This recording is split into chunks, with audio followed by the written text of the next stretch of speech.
Pioneers paving the way to women inspiring the next generation, sharing personal stories and empowering each other, celebrating women.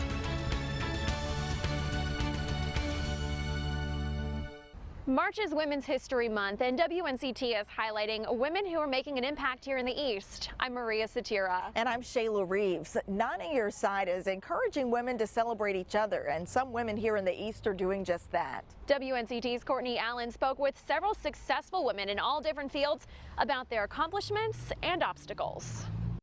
As women, we just have to work a little harder and push a little further and just go above and beyond to make sure we get the recognition and the respect that we deserve. Dr. Kristen S. Braswell says as an African-American woman, she feels like she must work twice as hard to be on the same playing field as her peers. That's one reason why I have a dual master's and I have a dual doctorate. And some people's like, that, why? That is just absolutely crazy. But I just feel like I have to give myself options. She is the first African-American woman to serve as the Dean of Continuing Education and Workforce Development at Pitt Community College. My mother, she's a single parent, and I saw her go to work every day, and she worked very hard, and she went to work on days that she should have just stayed home because she didn't feel well, but she knew she had to take care of us. And I knew then I didn't want to have to work as hard as she did, and I wanted to do something where I have a career where I could give back to her. After graduating from Johnston Community College and getting her degrees, she became a high school counselor, working her way up the ladder, giving back to her mother in the process. She always talked about going back to school, but because she had me, I was first. And so when I was like, Mama, I'm okay now. Now you need to focus on you. So she's finishing up her master's degree in speech and language pathology.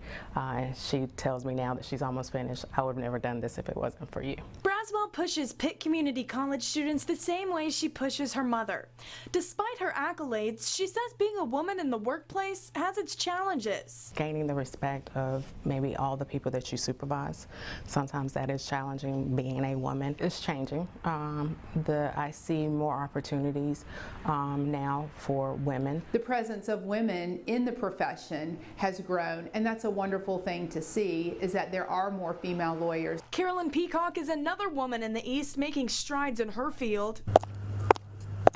Peacock is the first and only female partner at Chestnut, Clemens & Peacock in New Bern. It makes me very happy to see my name out there and to know that I'm doing my part to help preserve families. The family law attorney is a board-certified specialist focusing on issues including adoption, child support, and divorce. I'm a product of a divorced family, so I feel like that I have a lot that I can relate to clients who are going through that same type of situation. A woman can be successful and still be compassionate at the same time. These are people's lives that you're dealing with, and at the end of the day, how you handle the situation is going to affect their life. It keeps you on track, and it keeps you focused, and it keeps you working hard. Lisa Kirby is another hardworking woman. That's the edge, right? Yeah, that's the edge of the driveway right there. She's the senior engineer for the City of Greenville, involved in projects like Town Creek Culvert, the creation of City Hall, and the Emergency Operations Center. We're involved in all aspects of public infrastructure. So when you look at the roads, when you look at stormwater management or stormwater infrastructure, when you look at city buildings and facilities, we're involved in all of those capital projects. She worked with FEMA and the United States Department of Energy before moving to Greenville to become the first woman head of her department. She too is seeing an increase in women in her field of work, due in part to more exposure to math and science thanks to programs in schools like STEM. It's no longer just, you know, boys or girls in this environment, and I think that's a good thing. I think that that's a positive because it means that people or kids feel free to explore what they're interested in, as opposed to being told what they need to explore. Kirby, Peacock, and Braswell say it's important women encourage each other and acknowledge their accomplishments. We have to celebrate and recognize each other even if no one else does. It is important for the next generation to see females in leadership roles. Knowing there is another person out there who is successful and they've had obstacles, and if they can make it, so can I. Courtney Allen, 9 on Your Side. Coming up after the break, learn about a beloved educator in Pitt County. WNCT's Amber Joseph highlights the late Lucille Gorham, who's made an incredible impact in the local school system. You're watching Celebrating Women. We turn now to a beloved educator in Pitt County. The late Lucille W. Gorham was considered a pillar in the Greenville community. WNCT's Amber Joseph spoke with family and friends who say she lit up the entire area. Ms. Gorham was just, one in a million.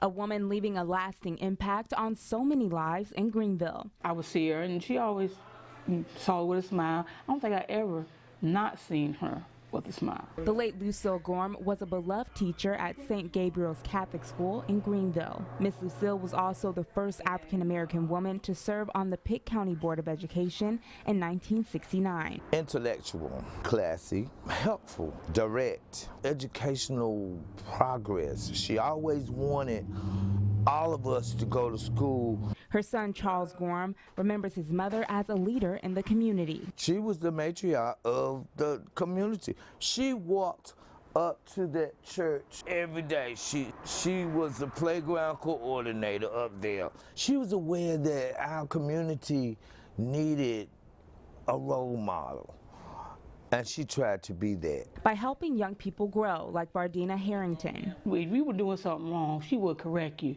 And the thing about it, she would never raise her voice. She wasn't fussy, but it was just, she just told you what you were doing wrong. Harrington believes it takes a village to raise a child, and Miss Lucille was a part of the village, guiding youth to success. Harrington now teaches at the Lucille W. Gorham Intergenerational Community Center, sharing the lessons Miss Lucille taught her. So it's not surprising that they would name, a building after her, because she did do a lot. She did do a lot, and I always saw her, even when, matter of fact, my oldest son, she is his godmother. If you were around her, you felt her. She was honest and blunt. She was elegant. She was a mother for everybody. Miss Lucille died on Sunday, January 27, 2019. As Charles grieves, the love and support from the community is overwhelming from the lives she touched. He recalls his fondest memories with his mother. Planting tulips. She got me on this tulip thing as a young boy. She taught me how to get them, and everybody in the neighborhood in the spring will come by and say, "Oh, this yard is beautiful, those tulips." That was very educational for me, to learn how to take the earth and produce something beautiful. To Greenville, Miss Lucille was a leader, leaving a legacy that will forever be remembered. To Charles, she was just mama. She was just mama. Even today, she's resting in power right now. She is resting in power. I'm still getting people that come up to me and say, "You don't understand how influential your mother, how she changed my life."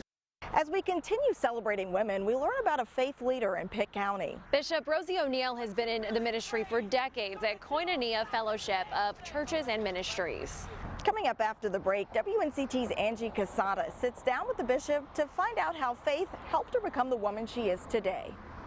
From laughs to tears to some of the most inspiring life lessons, WNCT's Angie Casada had a chance to sit down with one of the most influential pastors here in the East. Bishop Rosie O'Neill reveals how her walk in faith has played a major role as a woman in today's society. But that ain't what I came to preach about. I came to preach about the confusion that you and I generally have. Every Sunday and Wednesday, Bishop Rosie O'Neill is spreading the gospel to thousands in Greenville at Koinonia Christian Center. It's something she's been doing for 30 years, which didn't start off easy.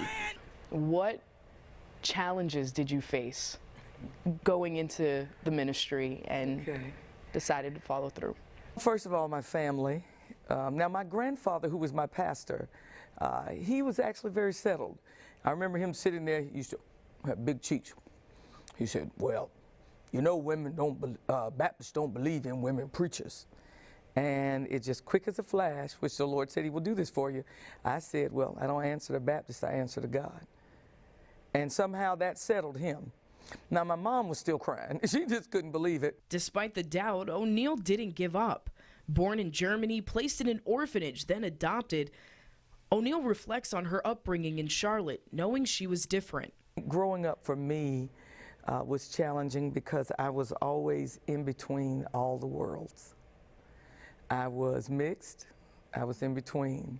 I was loved, but I was adopted. I was in between. And as a child, her heart was already set on giving back in any way she could. Really growing up for me was a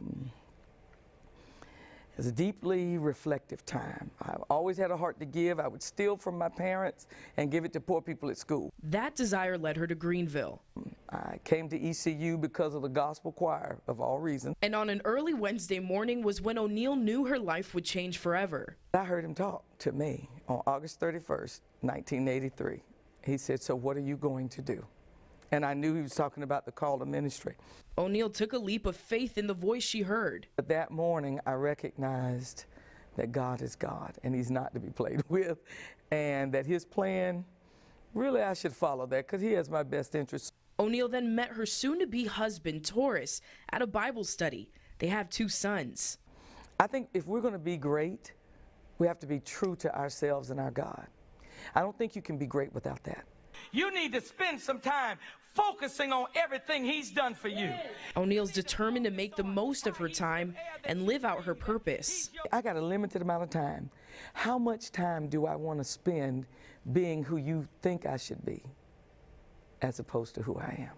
But what inspires a woman who brings enlightenment to so many? Oh gosh, I don't want to start crying, you know. Whew, got me. Got on too much makeup for this. Did I do good for you today?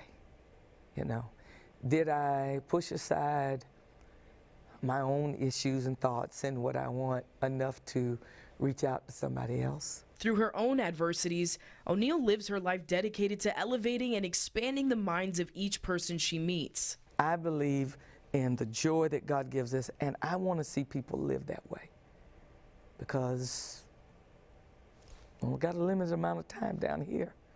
So if I can be prepared for eternity and make a difference while I'm here and laugh, that's a good life. You're watching Celebrating Women. 2018 was named the Year of the Women. The 116th Congress broke barriers during the midterm election. And while history was made nationwide, it was also made in North Carolina. Historic wins for women, especially for African Americans right here in the East. WNCT's Jasmine Taylor has more.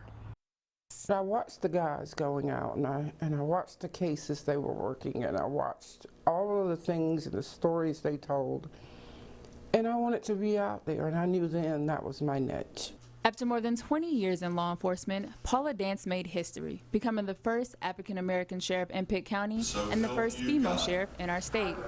At the start of her career in Martin County, Dance says she faced many obstacles being a woman in the field, but kept pushing through because she knew she had a purpose. Knowing that I've paved the way for other women, for other African Americans, this is what America is all about.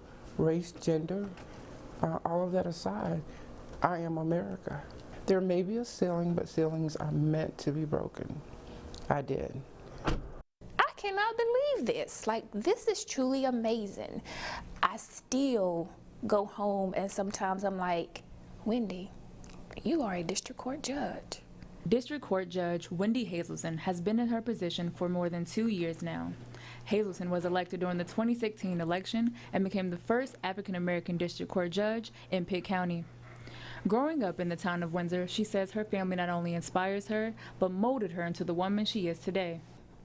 To see where my parents were and to know that one of their children, a woman that, didn't finish grade school, a father that could not read or write, that's huge. Hazelton says she appreciates those who voted for her and is striving to make a positive difference within the community. And it means the world to me that the people of Pitt County thought enough of a little country girl from Bertie County to put their faith and their trust in, to be the first person to be able to step in this position and make decisions for the people of Pitt County. That fills my heart. Hazelton says she is glad to see that the scales of the Congress have finally changed their balance and that women are becoming a part of the forefront. Women are resilient creatures, and for many, many years now, we have been the strength of our families, We have been the strength in our communities. And to see so many women now being the strength of their cities, their states, their country, it is awesome. From leading the way as a young Girl Scout to leading the Supreme Court, Sherry Beasley is now serving as the state's first Black female Chief Justice of the Supreme Court. I think this kind of advancement for our state and for our courts really ought to be a way to show young people that they ought to dream their dreams. Appointed by Governor Roy Cooper in February, Beasley hopes to inspire young girls through her new position. Beasley, along with Susie Sharp, Rhonda Billings, and Sarah Parker, are the only women to serve as Chief Justice in North Carolina. Jasmine Taylor, 9 on your side. The city of Washington is a historic area home to many small business owners. Coming up, we highlight a group of women who are working to grow their businesses in the area. You're watching Celebrating Women. Women small business owners in the city of Washington are banding together. WNCT's Kara Gann met with these business owners here to find out how they're helping each other's businesses grow. We all work together. We support each other. Down the streets of Washington's Harbor District, you can find one-of-a-kind boutiques, restaurants, and galleries just about everywhere you look. Oh, amazing growth, especially in the last year. Lots of shopping, and it's really growing. It's amazing to watch. And around 75% of the small businesses here are owned by women. It's a great thing, We work together well and get things done. Just about a year ago, women like Barbara Hardy at the Secret Garden Gallery and Boutique had an idea. We decided to start an organization so that we could network with each other. That's when they started the Washington Women's Business Cooperative. We had 3 goals in mind. One was to promote Washington through advertising, through events, and to support each other as business owners and women working. It's just nice to come together to feel like you're part of something bigger than yourself. Colleen Knight is one of the founding members. She's also the president of the Riverwalk Gallery. We're all working together for a common cause, and that's just a good feeling. She says much of the Harbor District's success and growth can be credited to the women who work there, including the co-op's 30-plus members. And a few storefronts down, we met Jane Mizell, who co-owns Little Shops. It brings people to Washington. It shows off everybody's business, not just women-owned businesses. But we get together and we look at what's the best for us. Over the 20 years that I've been coming, I've seen things change. And the next 2 years are what I'm getting excited about. Owning businesses, running businesses, and making things happen. And these women are certainly making things happen as Washington continues to grow thanks to their creativity and talents. Kara Gann, 9 on your side. As we wrap up this series, we're celebrating women who are making a difference and changing the narrative for other women in male-dominated roles. From CEOs to sheriffs, judges, and faith leaders, women are proving no role is unattainable. I'm Maria Satira. And I'm Shayla Reeves. Thank you for joining us.